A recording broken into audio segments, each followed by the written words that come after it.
Welcome back to Shed Talks Live.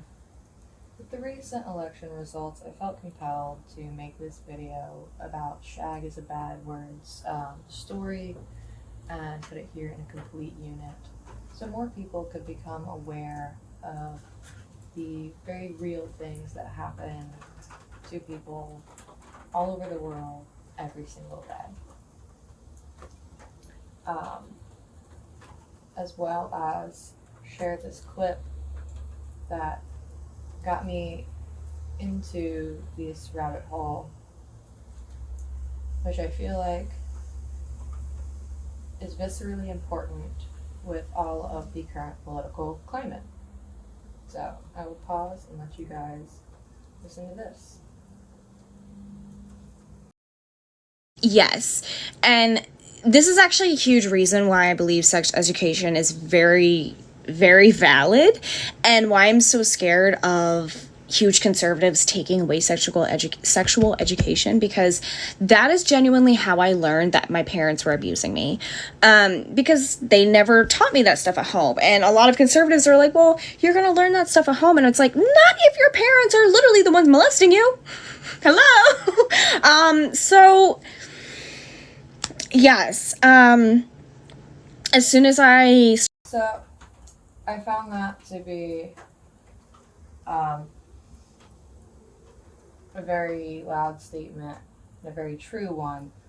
For so many people, they are getting their introduction into sex and what should and shouldn't be happening in their homes once they get exposed to other people around them and their life, because you are built and taught to trust your parents to a certain capacity, especially if they are your only exposure. So the story that we're getting into today has a lot of triggering topics, especially around SA, child SA. And so in order to try and not get this video and this podcast taken down, I am going to do my best to avoid the verbiage that flags videos, because I think this story is so important to tell. So, Shagisabadword is the child of Roland Leon Doyle, who is now deceased, but is the known, I believe, ringleader of a child adult film ring. So Shagisabadword is her username on TikTok. And they had gone viral at one point for sharing the text messages between themselves and their abusive mother, and I think at one point was considered racist for this because they were just showing a lot of frustration and whatnot towards their mother, when this was just a child that was coping in their incredibly abusive, traumatic situation. She was SA'd by her father, mother, and grandmother from birth to the age of 16, as well as by her father's friends. And when I say from birth, she acknowledges that there is video evidence of her being sexually abused weeks after her birth. It has also been acknowledged that her mother was the one involved with filming the majority of the child films, and was seemingly admitted to only having intercourse with her father to produce her. She desperately wanted a daughter so that she could give her daughter to the father, and then proceeded to help film many videos, allowed the husband to use and abuse the child, as well as let the father's friend use and abuse the child. Um,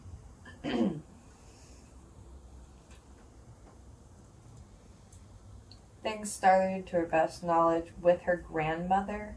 Um, Her grandmother actually groomed her father from a young age and was physically active and romantically involved with her father from early childhood and into his adult life, and often claimed that he was her one great love. Um, his first wife found out about the relationship between the grandmother and the father and then divorced him.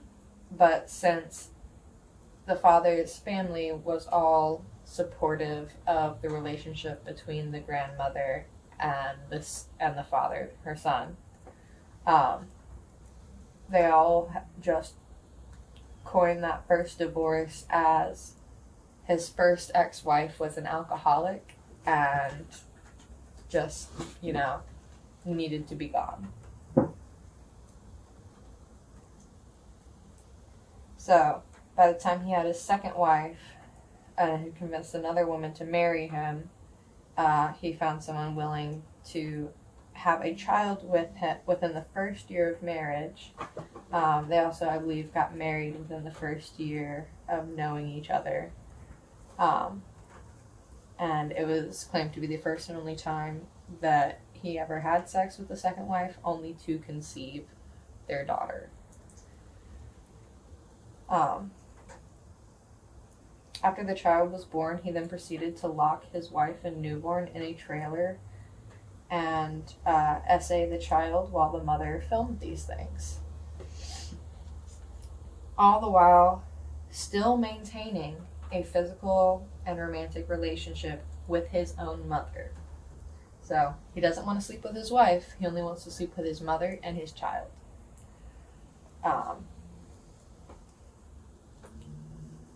Now, as is acknowledged in the video that I shared at the beginning of this, she was not aware that anything that was going on was wrong until she reached school age, where they began talking about sex. And so nothing changed for her in her life until she was 16 years old and had become educated enough that what was going on in her home was wrong and that she needed to do something about it. This resulted in a violent brawl at the house. Her bed got broken, the police were called, and since she no longer was willing to participate in the assaults, the father actually divorced the mother to go on to have more relationships with women with young children, and had actually been cheating on the mother with a woman who had young daughters that I believe were ballerinas. This is their regular behavior. This is how they operate. So until she reached school age and had some realization of these things, this was her norm, which is terrifying. Because this could be happening to anybody.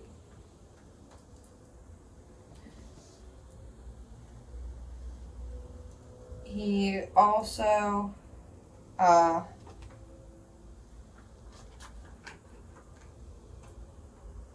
is known to have been involved with the local police department.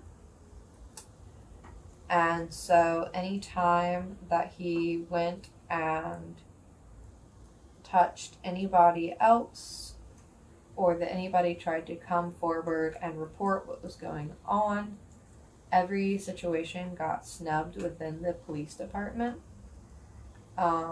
So much so that actually currently, now that more has come about out of the situation, the FBI are currently investigating the police precincts involved. And if you are curious as to where this was happening in Mechanicsburg, Pennsylvania. And currently the FBI is investigating the Lancaster police around the incident, and I think they're then moving inwards to try and get to the actual county that it happened. Not only was she being abused by the father, she was being abused by the grandmother. She had locked the child in a cage and essayed her as well. And so the child had nowhere to feel safe. No adults in her life were safe spaces. And so therefore, how would any other adult feel like a safe space when this is your base upbringing?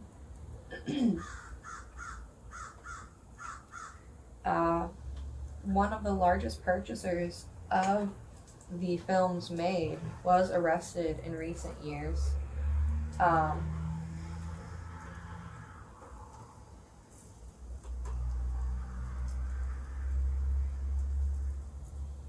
And the mother's excuse as to why this was the way that she treated her daughter, because even after the father divorced her when her daughter was 16, after the father divorced her, she still kept up with a certain level of emotional and sexual abuse towards her daughter.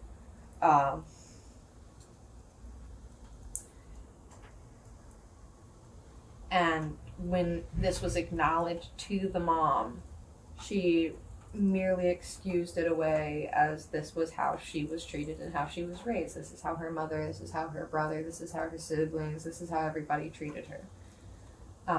Still doesn't make it okay. And for people that are wondering why weren't charges pressed against the mother at least, well, the mother was deemed like legally insane or too crazy, because she did attempt to press charges 5 times, in fact. And every single time these things fell through.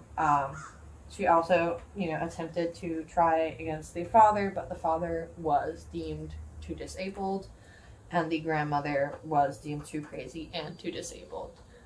And so she really had no way to get back at these people, especially when some of the largest people involved were people within the precinct itself. Also, even when people are convicted of these sorts of crimes, because one of her father's friends was convicted but got out and now lives next to an ice cream shop in Mechanicsburg, Pennsylvania, and it is known to locals, Grape Straws, and the fact that this man is still allowed to maintain residence that close to an area where children are known to frequent is just disgusting.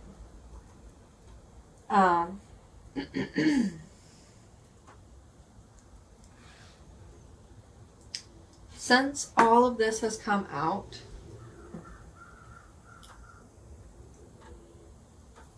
she has acknowledged that over 100 people have reached out to her about being essayed in Mechanicsburg and being told to stay quiet by the local police. So upwards of 100 people have been touched by this man. And again, the name of this man is Roland Leon Doyle, and the grandmother's name was Virginia Fannis. Both of these people are known kitty diddlers, which is just absolutely atrocious. When you watch her videos, she is a model now and seems to be utilizing her viral outbreak to the best of her ability, and for that I continue to be grateful for people on these platforms for sharing their stories, because it is increasingly difficult to come out and share this type of information, as well as being able to trust people.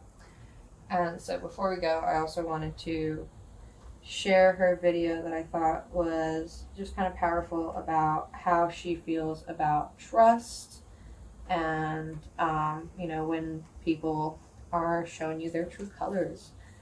I'm accepting when people show me their true colors for the first time. And that is the biggest lesson I've had to learn, is that, hey, when people show you their true colors for the first time, don't think that they will change. Don't think that it will get better. Don't think if you give them the environment to help them change that they will do it. Because those types of people will not change no matter what, because they don't want to. And no matter if you think you could facilitate an environment, facilitate anything for that person, nothing will matter, because at the end of the day, that person does not care. And that person is not thinking like you. And that was my biggest fault, of thinking that a lot of people would do things like me if they were provided, I guess, the environment, or provided the resources to do it. And I've realized that I've been friends with a lot of moochers, a lot of leeches, of people that are just okay with complaining about where they're at and never ever want to change their situation, because they love complaining about where they're at. And I can't, I literally cannot be around those types of people. So I had to cut off like 10 friends earlier this year. I think that is just an important thing to recognize, that sometimes these great big changes come with losing very important people to us. It comes with making that great separation, with being able to set those boundaries and actually tell people where they're being wrong. And it's terrifying, and it's a powerful thing to be able to set boundaries for yourself. And it is something that we as adults, it is our responsibility to hold other adults accountable when they are not treating children appropriately. Situations like this happen all the time, and you probably are thinking, oh my god, but this is probably so rare, this is so unique, this is so uncommon, that this is probably just one of those 1 in a million stories. No, I have a feeling that now that this story has come out, there will be more and more to follow, though unfortunately it doesn't seem like much will be done, because as we see with the election results, people are more than happy to elect a rapist than they would trust a woman to run the country. Anywho, what's it? But something that I thought was important to add to this story is, if you have ever read the book The Body Keeps the Score, which is a phenomenal novel about trauma, I highly recommend everybody to read it. But there's an excerpt that details a segment from the 1974 comprehensive textbook of psychiatry, the second edition. Let me say that again, 1974. That practically endorses incest. To quote from the textbook itself, such incestuous activity diminishes the subject's chance of psychosis and allows for a better adjustment to the external world. And now, The Body Keeps a Score goes on to explain how the results are actually the opposite to the 1974 claim that incest has become incredibly detrimental to developmental minds and the way that we perceive and respond and inhabit the world. But the idea that to be incestuous with your child would better prepare them for life ahead, it's spine shuddering, and speaks volumes about the world that we live in. That is 1974. Let me say that again. 1974 comprehensive textbook of psychiatry, second edition. My house is that old. My grandparents are certainly older than that. So these are ideas and concepts that many of our friends and families and friends' families were brought up with. And this is part of the reason so many of us are terrified with the impending election results, as one of our main drives was women's health and protection. And here we have another firm example that this is still happening, this is still going on.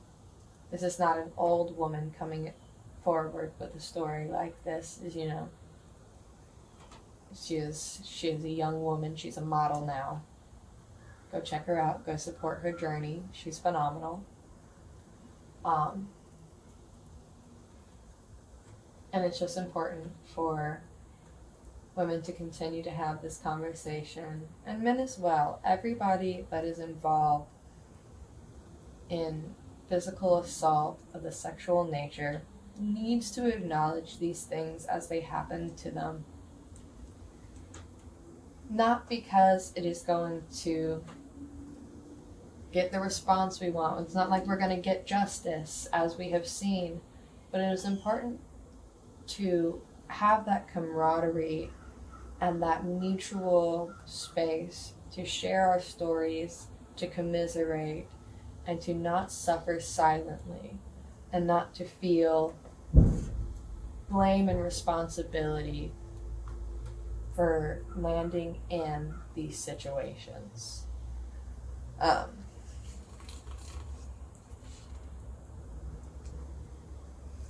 could probably go on forever about this one, but I'm going to wrap it up here.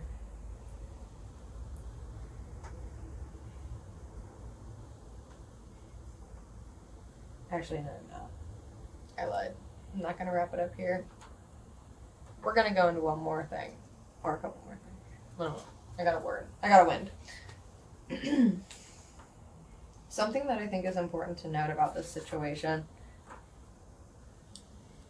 is how that as far back as it can be tracked to the daughter, is that this started with the grandmother using and abusing her son. And these types of things, like detailed in the book, where incest is an incredibly promoted historically, it's a promoted action. Psychologically, what this can do to a person, while the relationship with his mother did not seem to be wrong, it built in that pattern, that habit cycle, that this is what he now was to do to his child. It seems that there was no spoken of relationship between the grandmother and the grandfather. Only ever mentioned the relationship between the grandmother and the father. Similar to how the mother was so removed from the relationship with the father and the child, aside from when he went to capitalize on these things, he involved her in, filming things for him. But the mother seemed to not ever really be involved with the father. Everything was always centered around the child, which is just something worth noting.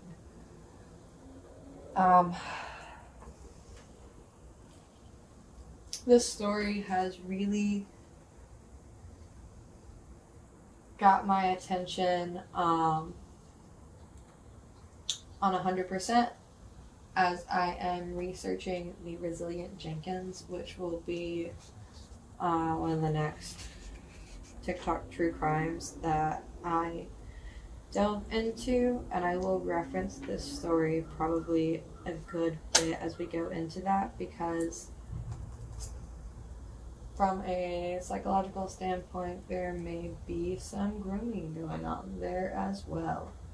Stay tuned for that. I always feel like I'm missing something on these, so if any more comes out about this, I will definitely make an update video. But it just felt important to say, with everything going on in the current political climate and how many people are so scared to live their lives now. So if you are living in a situation like this, have lived in a situation like this, or know someone living in a situation like this, share your story. Please, you are not alone. There are probably so many more of us out there than we realize.